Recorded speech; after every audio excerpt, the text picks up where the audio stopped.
నిత్యం కాసేపైనా వ్యాయామం చేసే అలవాటుగా ఉన్నప్పుడు, జిమ్కెళ్లి వ్యాయామాలు చేస్తున్నప్పుడు ఒళ్లంతా చెమటతో తడిసి మొత్తవడం మనందరికీ అనుభవమే. వేడి, ఉక్కపోతలు తీవ్రంగా ఉండే ఎండాకాలంలో మాత్రం ఇదో పెద్ద చిరాకు వ్యవహారంగా ఉంటుంది. మిగతా కాలాలతో పోలిస్తే ఈ వేసవికాలంలో ఒంట్లో నుంచి ద్రవ నష్టం కూడా ఎక్కువగానే ఉంటుంది. ఈ పరిస్థితుల్ని అధిగమించడానికి వ్యాయామాల విషయంలో సీజన్కు తగ్గట్టుగా కొన్ని ప్రత్యేక జాగ్రత్తలు తీసుకోవాల్సి ఉంటుందని చెబుతుంది ఆయుర్వేదం. ఆ జాగ్రత్తలేమిటో ఇప్పుడు తెలుసుకుందాం.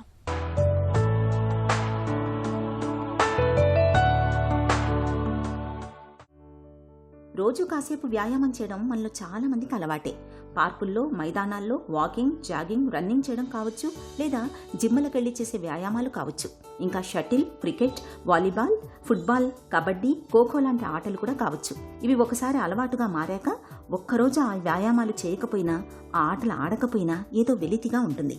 ఇవి ఒకసారి అలవాటుగా మారాక ఒక్కరోజు ఆ వ్యాయామాలు చేయకపోయినా, ఆ ఆటలు ఆడకపోయినా ఏదో వెలితిగా ఉంటుంది.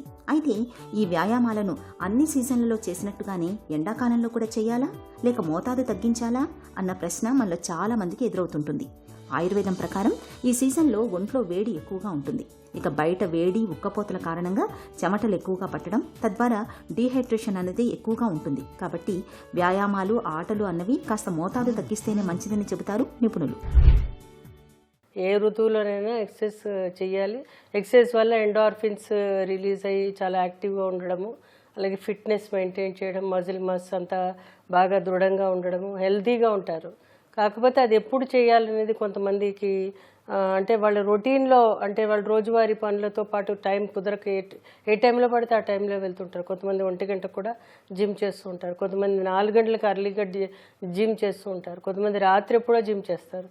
ఇదంతా రాంగ్. ఎందువలనంటే మన శరీరంలో ఒక మెటబాలిక్ ప్రాసెస్ అనేది ఉంటుంది. మన తిన్నది అరగడానికి, అరిగిన దాని తర్వాత మనం ఎక్సర్సైజ్ చేయడానికి కొంత మనం టైం ఇవ్వాలి, బాడీకి కూడా విశ్రాంతి ఇవ్వాలి. అలా రిగరస్గా చేసినప్పుడు ఒక్కొక్కసారి నిద్ర కూడా పట్టదు. ఎండాకాలంలో ఒకటి చెమట ద్వారా నిద్ర పట్టదు, ఒకటి అధిక వ్యాయామం చేయడం ద్వారా కూడా నిద్ర పట్టకపోవడం అనేది జరుగుతుంది. కాబట్టి ఈ యొక్క ఎండాకాలంలో ముఖ్యంగా చేయవలసింది ఏంటంటే అర్లీగా వెళ్ళాలి. మోస్ట్లీ ఏంటంటే సూర్యుడు ఉదయించక ముందరే అంటే 6 నుంచి 8 లోపల ఎక్సర్సైజ్ అనేది కంప్లీట్ చేయాలి. వాళ్ళు ఎక్సర్సైజ్ చేసినప్పుడు కూడా చాలా రిగరస్గా చేయకూడదు. ఒకవేళ చేస్తే కనుక ముందరే వాళ్ళు ఆ యొక్క ఎక్సర్సైజ్ చేసే వాళ్ళకి వాళ్ళ యొక్క ఇంటెన్సిటీని బట్టి కూడా వాళ్ళు ఇంటర్నల్గా ఫ్లూయిడ్స్ అనేది తీసుకోవాలి. సుమారు 8 నుంచి 10 గ్లాసుల నీళ్ళు కూడా తాగవలసిన అవసరం ఉంటుంది. వాళ్ళు ఒక గ్లాస్ అంటే 250 ml అవుతుంది, 3 నుంచి 4 లీటర్లు అని చెప్పుకోవచ్చు వాళ్ళు. కాకపోతే ఒక్కొక్కసారి ఎక్కువ డ్రైన్ అయిపోతే కనుక ఇంకా ఫ్లూయిడ్స్ రూపంలో మజ్జిగ కానీ, లేదంటే జ్యూసెస్ రూపంలో కానీ, ఫ్రూట్స్ జ్యూసెస్ రూపంలో కానీ తీసుకోవచ్చు, ఒకవేళ షుగరు, బీపీ లాంటిది లేకపోతే కనుక. ఇలా కాకుండా ఏమవుతుందంటే కొంతమంది కొన్ని చియా సీడ్స్ లాంటివి, సప్లిమెంట్స్ లాంటివి తీసుకుంటున్నారు. కాకపోతే చియా సీడ్స్ 1 స్పూను, 1.5 స్పూన్ మించి తీసుకోకూడదు.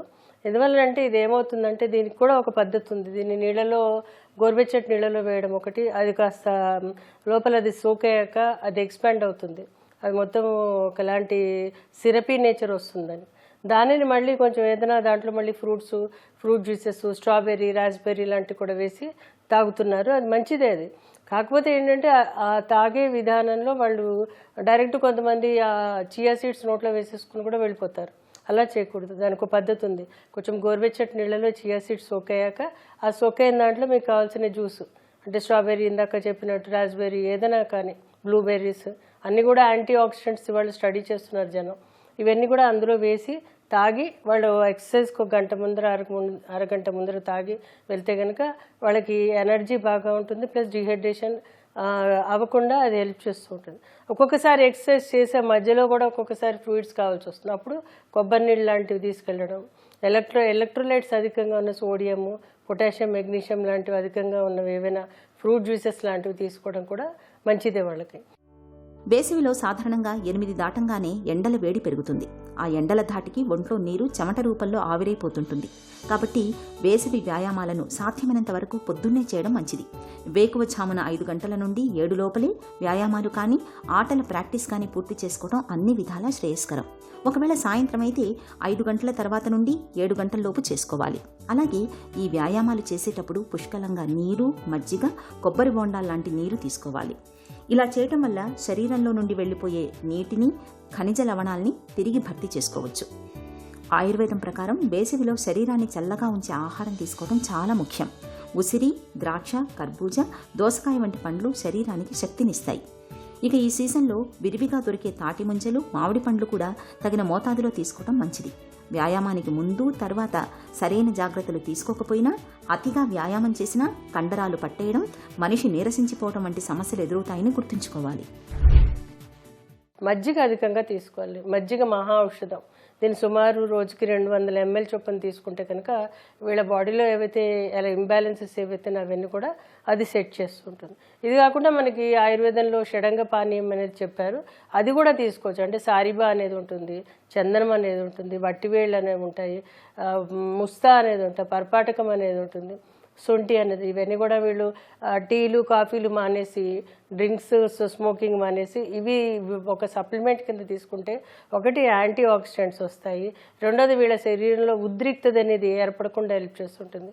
చాలామందికి ఈ యొక్క యంగ్ ఏజ్లో అంటే పిత్త ప్రకృతి అధికంగా ఉంటుంది కాబట్టి బాడీలో ఎండార్ఫిన్స్ అధికంగా రిలీజ్ అవుతాయి కాబట్టి శరీరంలో ఉద్రేకం అనేది వస్తూ ఉంటుంది. కాబట్టి దీనిని తగ్గించడానికి ఇలాంటి యాంటీ ఆక్సిడెంట్స్ లాంటివి హెల్ప్ చేస్తాయి. ఇదే కాకుండా వాళ్ళ బ్రెయిన్ అలర్ట్గా ఉండడానికి కూడా సహాయపడతాయి. ఇవన్నీ తీసుకుంటూ ఉసిరికాయ లాంటిది కూడా తీసుకోవచ్చు. ఉసిరికాయ కూడా వీళ్ళకి సి విటమిన్ కాబట్టి వేరియంట్ ఎయిర్ తగ్గించడానికి ఉసిరికాయ హెల్ప్ చేస్తుంది.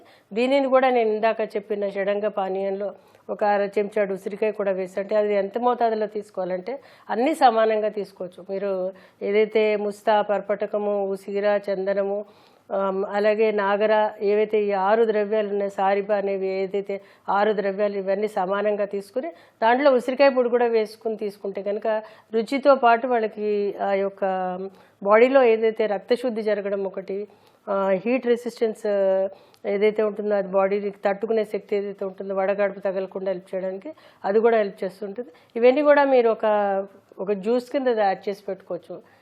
అలాగే వాళ్ళు ఎప్పటికప్పుడు ఆ పొడి చేసి ఆ పొడిని గ్రీన్ టీ లాగా, అంటే ఇవాళ రేపు గ్రీన్ టీ తాగుతున్నారు కదా, ఆ గ్రీన్ టీలో కూడా వేసి తీసుకోవచ్చు, లేదా డైరెక్ట్ గ్రీన్ టీ లాగా ఉడకపెట్టి కషాయం తీసుకుంటే కడా అంటారు, అలా తీసుకుంటే కూడా మంచిది. కొంతమందికి తేనె వేసుకుంటారు, తేనె కూడా వేసుకోవచ్చు, ఏం కాదు.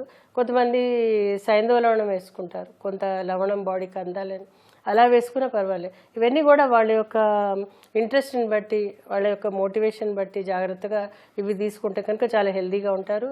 అలాగే వాళ్ళ యొక్క ఈ యొక్క మన దేశీయ ఏదైతే ఈ యొక్క షడంగ పానీయం మీద చాలా బాగా పనిచేస్తుంది. అది ఎటువంటి విధమైన ఎన్విరాన్మెంట్కైనా అది హెల్ప్ చేస్తుంది. అయితే మామూలుగా టీలు, కాఫీలు బదులు దీన్ని ఒక ఛాయ్ లాగా చేసి తాగితే కూడా చాలా మంచిది. ఎప్పుడైనా తాగొచ్చు, కాకపోతే ఎండాకాలంలో చాలా బాగా వర్కౌట్ అవుతుంది.